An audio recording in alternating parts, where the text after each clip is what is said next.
It doesn't generate many headlines, but it constitutes one of the major budget challenges facing state and local governments across the country. I'm talking about long-term unfunded benefits for government retirees. Our next guest spends much of his time focusing on that issue. Len Gilroy is Senior Managing Director of the Pension Integrity Project at the Libertarian Reason Foundation. Thanks for joining us. Thanks for having me, Mitch.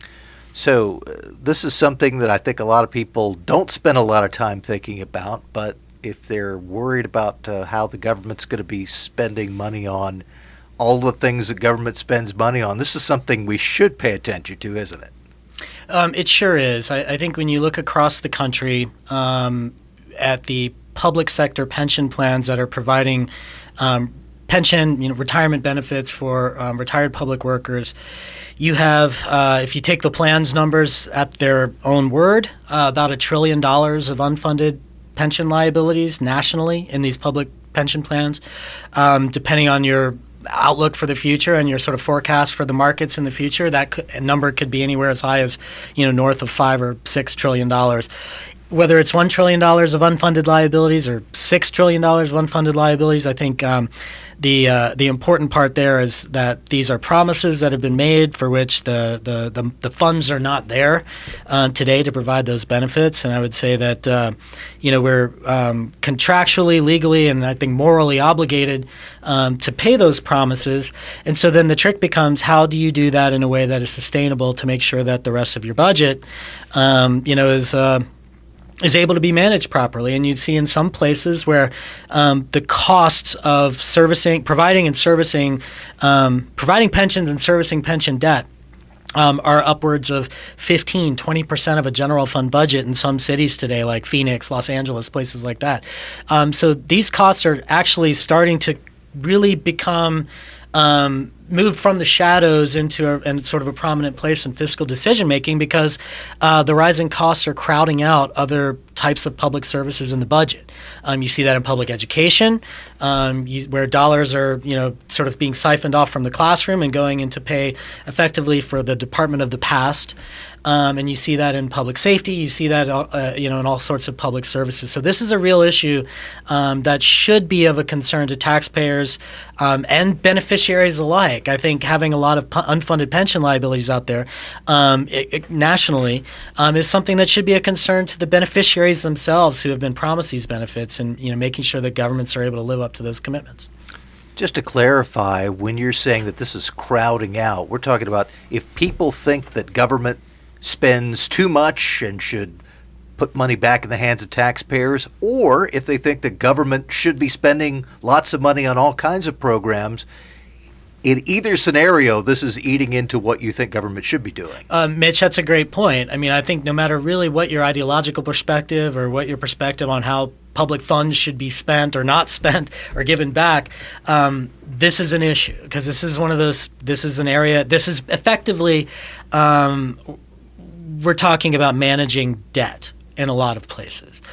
In North Carolina's particular situation, just to put that into some context, the numbers here aren't as staggering as we see in some other states. You've had your main plan, your teacher and state employees plan, your biggest plan, is decently funded compared to other states in terms of unfunded liabilities that you're facing as a state. We're not talking about the numbers that we're seeing in places like California or New Jersey or Connecticut or Kentucky or Illinois, but I would say that that's exactly when you should be talking about how to make systems more solvent, and there are a lot of different ways to do that. There's no one-size-fits-all solution for how do you tackle this problem, but even I would say that it actually behooves North Carolina policymakers to start really focusing on this issue now, when you're looking at unfunded liabilities on the order of $10 billion as opposed to $100 billion in North, like we see in places like California, Illinois, other jurisdictions, where problems that were left to fester did and became a much bigger problem to tackle down the road. A lot easier to kind of put some controls on that now when you're in a better position to do so, as opposed to working from a crisis space. We are chatting with Len Gilroy. He is Senior Managing Director of the Pension Integrity Project at the Reason Foundation, a libertarian group. If North Carolina wanted to go ahead and take a look at this issue now, what are some of the things they should be looking at? Sure, great question. There are a few different things. Number one, you should be looking at the assumptions in the current plan. Even if you do nothing else, looking at the assumption in the current plan. Again, I'm talking primarily about your teachers and state employees plan. Where right now you're assuming that the investments, the assets that plan has, are going to earn 7.2% over the long run. And there are very few, 20 or 30 years ago, that was not an unrealistic number to hit. I think when you look at the sort of what most credible capital market forecast would suggest about the future is that the future today looks not as rosy as the past in terms of investment returns. And so we think looking at assumptions like that are really first and foremost. You have not been hitting that number as a plan over the last 10 to 20 years.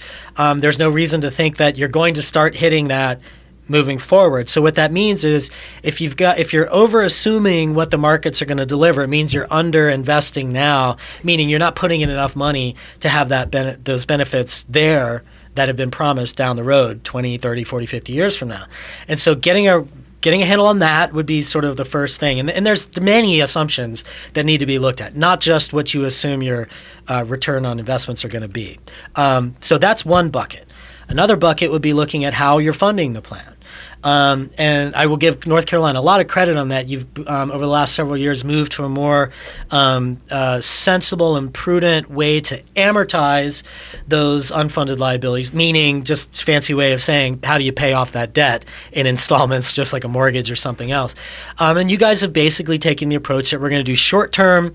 If I could use an analogy here, you guys have basically taken a policy position that you're going to pay off your debt in short-term, equal dollar increments, which we think is a very good policy. So I think there, you might want to look at some other aspects of funding policy, but there it seems like a pretty tight ship so far.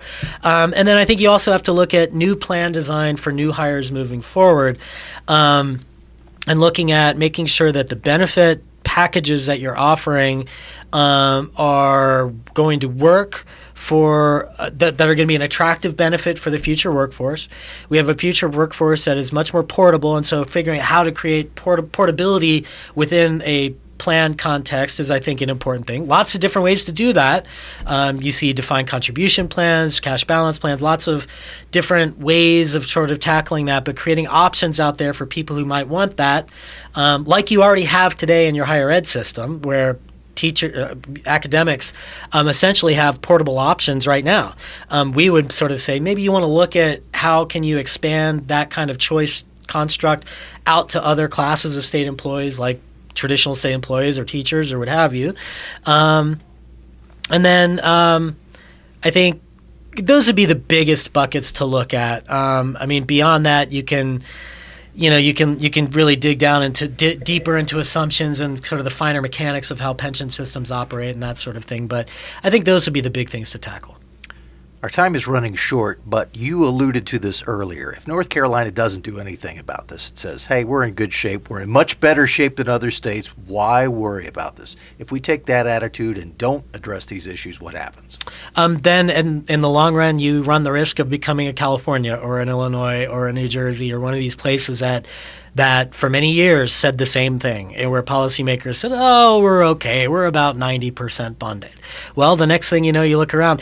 I guess one way to put it would be we are now about 10 years out from the last recession, which was a big one. Even if we have a recession half that size, I would say we're probably closer to the next recession than we are to the last one. And so you have to look out there in terms of forward-looking risk. And when you look at that, the next downturn is going to be it's going to place a big hit on this system and many others out there. And so we would say that a pension system today, sitting there at arguably the top of the markets, should be sitting about 100% funded. And if you're not, you should be worried about it for those sorts of reasons, because, one recession can come in and sort of, blow the water out of underneath a plan and effectively expose major risks that people weren't really paying attention to before. So we think it's good to get a handle on those things now when it's affordable to basically look at how you make adjustments within a pension plan, even if you're only modifying the existing defined benefit plan. It's the better time is now than when you get into a point down the road when there's when it's going to be a costly fix and is really going to be painful.